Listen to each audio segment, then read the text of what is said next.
우리 지역의 이슈를 짚어봅니다. 헬로 이슈토크 함께 하시죠. 5월 가정의 달을 맞아 우리 가정에 도움이 되는 정책을 살펴보고 있는데요. 이 시간 이슈토크에서는 우리 지역 다문화 가정 정책과 함께 이민청 설립 계획을 알아보겠습니다. 안형진 변호사 모셨습니다. 안녕하십니까? 네, 안녕하십니까? 네, 우선 우리 지역의 다문화 가정이 얼마나 있는지 현황부터 짚어보시죠. 네, 2020년도 경상북도의 다문화 가구 수는 1만 8천여 가구로 조사되었습니다. 2023년에는 약 1만 9천여 가구로 조금 증가했습니다. 네. 다문화 가정의 국적별 현황을 살펴보면은 베트남이 7,700여 가구로 가장 많습니다. 그 다음은 중국은 3,800가구, 필리핀 1,800가구, 캄보디아 1,100여 가구, 기타 2,500여 가구로 이제 순이었는데요.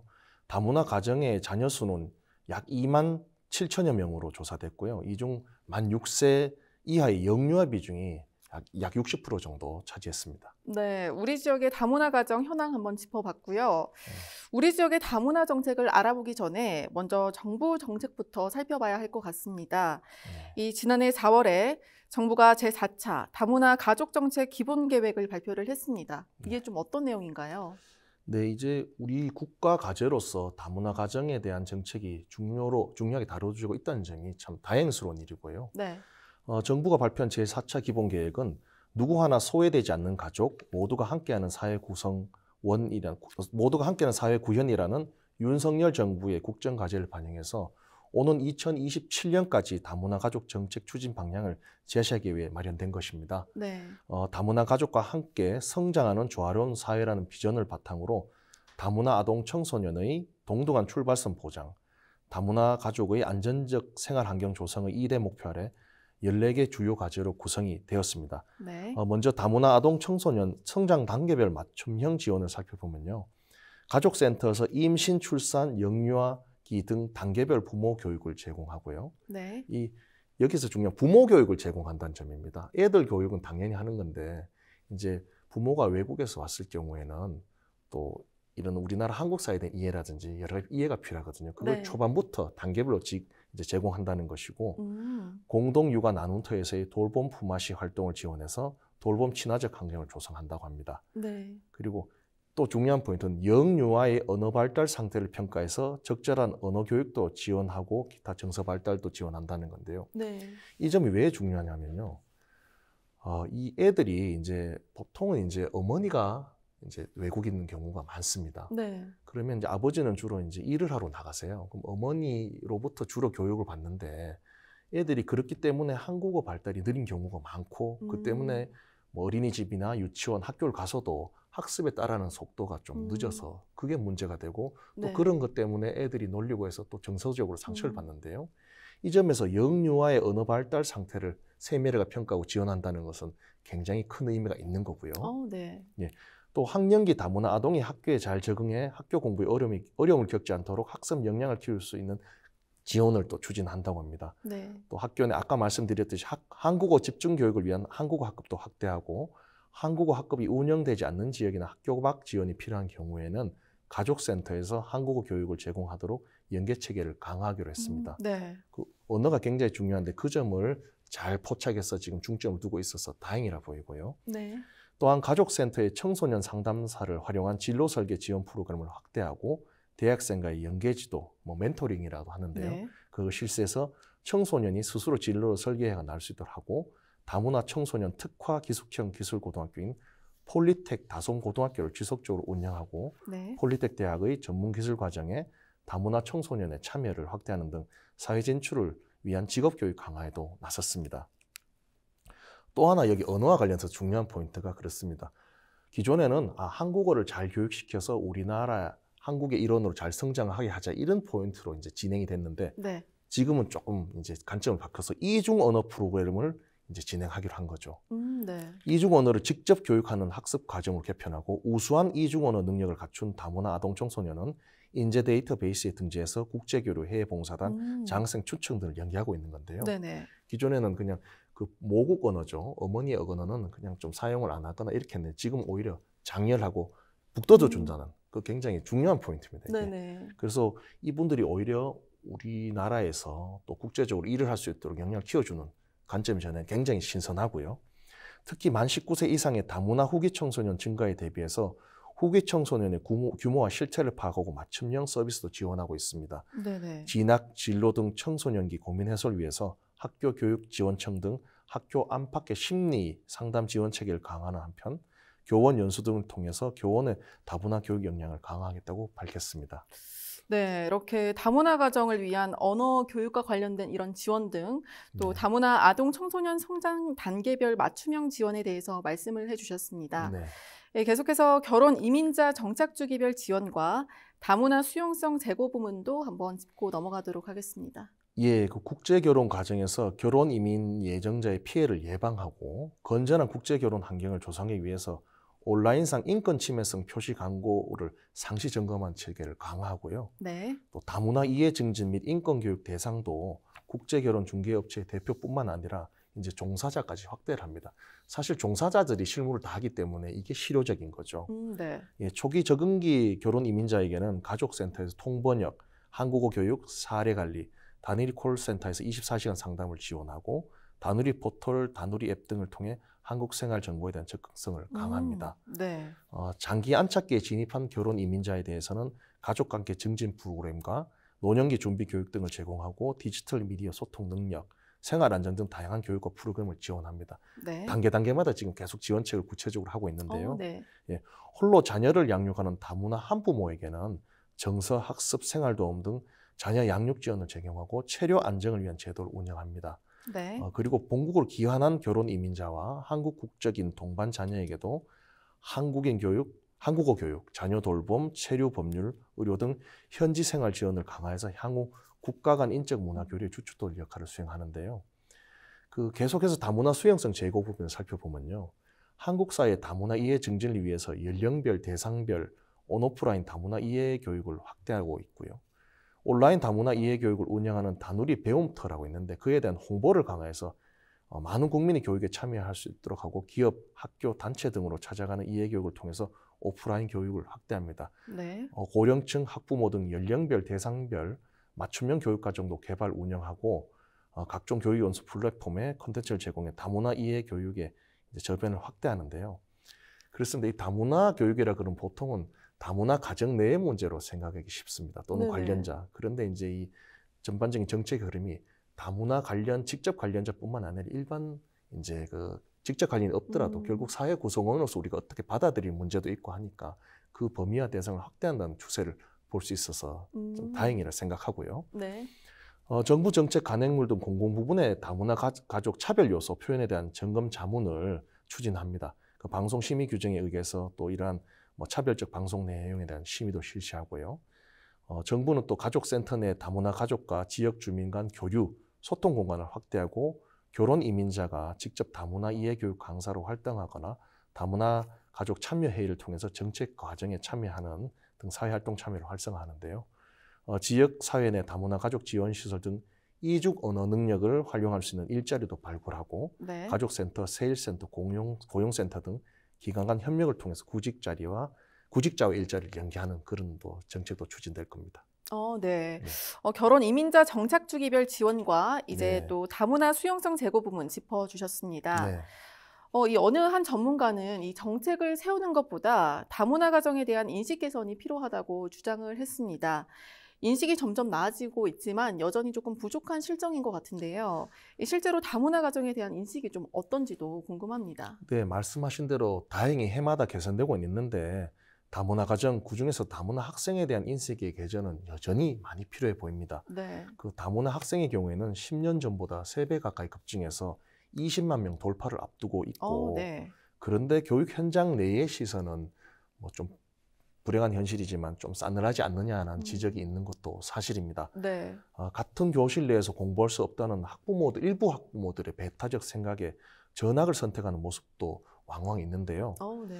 전문가들은 학생들 사이에 이른바 보이지 않는 벽을 허물기 위해서는 다문화 포용력 제고를 위한 교육 확대와 다문화 학생을 위한 맞춤형 지원 체계 강화 등이 필요하다고 조언합니다.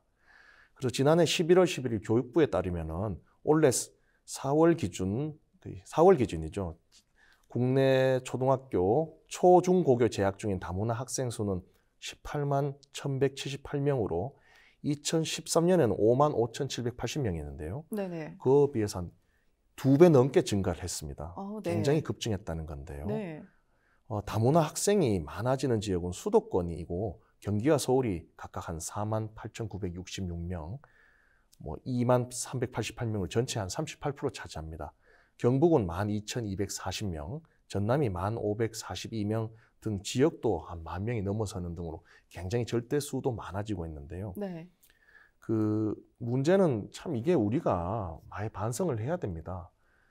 학부모들 사이에서 다문화 자녀들이 많은 학교를 꺼리는 분위기가 있다는 점이죠. 네네. 2021년 여성가족부가 실시한 국민 다문화 수용성 조사 결과에 따르면 청소년의 경우 2015년에 67.63점에서 2021년에 71.39점으로 조금 높아지긴 했지만 네네. 성인의 경우는 같은 기간 56.95점에서 오히려 52.27점으로 오히려 떨어졌습니다. 네. 다문화 교육이 강화되면서 학생들 사이에서는 다문화 학생에 대한 인식이 조금 개선되고 있는 추세이긴 한데 네. 반면에 학부모들의 인식은 오히려 후퇴하고 있다. 이런 점을 수치로 보여주고요. 실제 교육부에 따르면 2021년 다문화 학생의 고등교육기관 취학률은 40.5%로 국민 전체 취학률 72.5%에 비해서 굉장히 31%나 낮다고 합니다. 네. 그리고 전문가들은 다문화 학생의 경우에는 이런 다문화 이해 교육을 학생이 중요하다. 또 학생이 올라갈수록 지원이 안 되는데 그 점에 대해서 필요하다 하는데 여기서 꼭 짚을 것은 그렇습니다. 우리 한국 내에서는 굉장한 인종주의적인 시각이 많습니다. 뭐냐면은 우리가 유럽이나 캐나다나 이쪽 사람들과 결혼한 다문화 가정 및 그 가정 아이에 대해서는 굉장히 호의적입니다. 이른바 영어권이나 프랑스어권 네. 이런 언어나 그쪽 다문화 가정에서는 호의적이고 가까이 가려고 하지만은 반면에 동남아권 다문화 가정 및 그 학생에 대해서는 상대적으로 좀 일부 분들은 좀 안 좋은 인식을 가지고 있는 게 많은데요. 이게 바로 우리가 지적하는 인종주의적인 편견이자 떨쳐내야 됩니다. 네네. 생각해 보십시오. 우리가 미국에 가서 또는 유럽에 가서 얼마나 아시아인이라고 차별받습니까? 똑같은 것을 우리 일부 국민들이 자행하고 있다는 점은 경각심을 가져야 됩니다.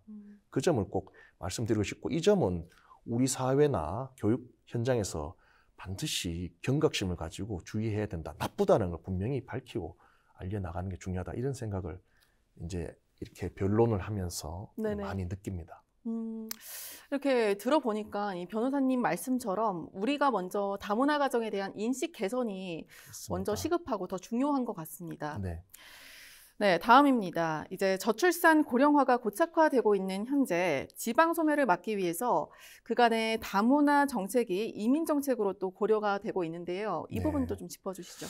네, 경북은 현재 전체 인구의 24%가 65세 이상으로 저출산과 고령화가 심각한데요. 네. 특히 25세에서 49세 사이 핵심 생산 인구의 비율은 앞으로 20년 사이에 14포인트 줄고 경북 경제의 심장인 구미와 경산, 포항이 30%의 비율로 떨어질 전망인데요. 네. 그 대안으로 이제 이민 정책이 특히 이제 우리 지역에서 떠오르고 있습니다. 네. 왜냐하면 수도권에서 사람을 끌어들이기에도 한계가 있다 이런 점이 있으니까요. 국내에 체류 중인 외국인이 2022년 12월 기준 국내 총 인구의 5%에 가까워지면서 네. OECD 기준 다문화 다인종 국가에 편입되기 직전입니다. 한국에 정착한 다문화 가정 인구 수도 증가하고 있는 가운데 네. 통계청의 2019년 다문화 인구 동태에 따르면 지난해 결혼한 부부의 10쌍 중에 한 쌍이 배우자가 외국인이거나 귀화자로 더 이상 낯설지 않은 풍경인데요. 네. 2019년 다문화 혼인 건수는 24,700건으로 전체 혼인의 10.3% 정도인데 이 비율이 10% 넘은 것은 2010년 이후 처음이고 2016년 이후에는 다문화 혼인 증가세가 꾸준히 이어지고 있습니다. 네. 경북은 올해 다문화 정책 방향을 지역사회와 함께 성장하는 글로벌 양성으로 정하고 이주 여성과 다문화 자녀 미래 인재 육성을 지원하고 있는데요. 이는 다민족화와 이민자 유입으로 도 확대해서 인구를 늘리고 경북이 지방시대의 선두주자가 되겠다는 의지를 보여주는 걸로 볼 수 있는데요. 여기서 잠깐 이제 각주로 말씀드리면 그 미국의 하버드 대학의 에이미 추아라고 그 중국인 출신의 유명한 교수가 있는데 네. 그분이 이제 그 제국의 흥망이라는 저서를 썼는데 그 핵심은 그겁니다. 그 다문화적으로 다인종적으로 그걸 척으로 녹여낼 때 역사적으로 봤을 때 그 나라나 지역이 성세했고 그렇지 않고 배타적으로 갔을 때는 그 나라나 지역은 쇠퇴를 했다는 것을 이제 여러 역사적인 사례를 들면서 보여주고 있는데요. 네. 우리 경상북도도 또 우리 대한민국도 이렇게 좀 개방적이고 이제 용광로적인 모습을 보였을 때에 네네. 어떤 모든 문제를 좀 더 해결할 수 있지 않을까 생각을 하고요. 네.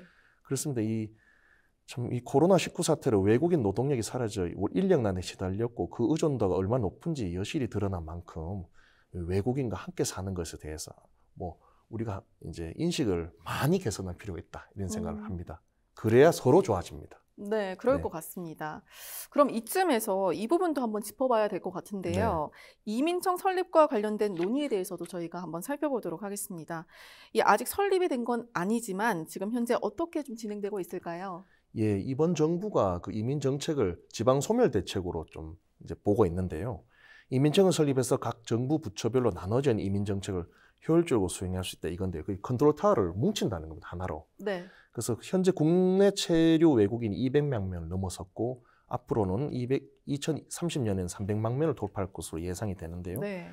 그런데 아까 말씀드렸듯이 뭐 외국인 출입국이나 비자는 법무부, 취업은 노동부, 다문화 가정에 대해서는 여성가족부, 외국인 유학생은 교육부 각각 다 이렇게 분산되어 있습니다. 네. 그래서 이를 컨트롤할 수 있는 총괄적인 컨트롤 타워가 현재는 없는데 이거를 네. 좀 정리해서 깔끔하게 한 곳에서 하면 더 낫다 이거죠. 인력 중복이나 예산의 중복도 막을 수 있고요. 네. 그래서 당시에 이제 한동훈 법무부 장관이 취임 일성으로 이민청 설립을 제시했고, 뭐 프랑스, 네덜란드, 독일을 뭐 현지 방문까지 해서 살펴보기도 했는데요. 뭐 이 유럽 삼국은 프랑스, 네덜란드, 독일은 이민청과 같은 별도 정부 부처가 있습니다. 네. 그 사실 이민청 논의가 처음은 아닌데요. 김대중 노무현 정부 때도 있었는데 뭐 여러 가지 뭐 내국인 일자리를 뺏는다든지 뭐 범죄자가 많아지지 않겠냐는 근거 없는 걱정 때문에 이제 무산된 바 있는데 물론 최소 20년 전 이상 얘기만큼 지금과는 다른데요. 이제는 좀 새로운 관점으로 접근이 필요한 시점이고 뭐 뭐 지방 소멸이나 출산 장려 이런 이제 대책으로 이민 정책도 고려할 때가 되었다. 이민청 설립은 타당하다 이래 보는 시각이 많아졌습니다. 네, 이렇게 이민청 시절 현황에 대해서 좀 알기 쉽게 간략하게 말씀을 해주셨는데요. 네, 그렇다면 이민청 설립을 위해서 경북도는 현재 어떻게 좀 준비하고 있나요? 네, 우리 경북은 지난 1월 2일 경북도가 이민청 유치에 뛰어들겠다라고 선언한 바 있습니다. 지난해 12월 이민청 유치 전략 수립 연구 영역 보고회를 연대 이어서 뭐 같은 달 각 시군 담당 부서장 회의를 열어서 적합한 지자체를 물색하는 등 세무 전략을 수립하고 있는데요. 뭐 대구대 산업협력단이 실시한 경북도 이민청 유치 전략 수립 용역 보고서에 따르면은 뭐 직원이 한 450명 될 것이고 연간 예산이 3,150억 원 되는데 이 정도 되면 지역에 3,000명의 일자리 창출이 되고 연간 3조 5천억 원의 경제 효과가 기대되는 만큼 적극해야 된다 이렇게 연구 결과가 나왔죠. 그래서 그 경북도도 이런 연구 결과를 바탕으로 적극적으로 하겠다라고 밝힌 부분이 있습니다. 네, 이렇게 이민청을 유치한다면 경북 어느 시군에 유치할 건지 그런 논의도 좀 오간 게 있나요? 네, 뭐 다 이제 서로 하겠다고 하죠. 그리고 국회에서도 이제 안동으로 유치하자 이런 말이 있었는데 그렇습니다. 제일 핵심은 이민청은 경북 북부에 유치돼야 된다는 점입니다. 왜냐하면 경북 북부가 남부보다 농업 중심이라서 다문화 가정도 많거든요. 네네. 두 번째는 경북 북부가 남부보다 낙후했습니다. 네. 그 점에서 그렇고 도청 소재지라서 그런데요. 중요한 건 경북 북부가 안동이 되든 상주가 되든 예천이 되든 우리 경북 북부가 힘을 모아서 해야 된다는 점입니다. 네. 왜냐하면 경북 남부는 인구도 많고 국회의원도 많습니다. 근데 경북 북부는 총 국회의원 4명밖에 안 되는데 서로 하겠다고 네팔 내원들고 하면은 또 뺏깁니다.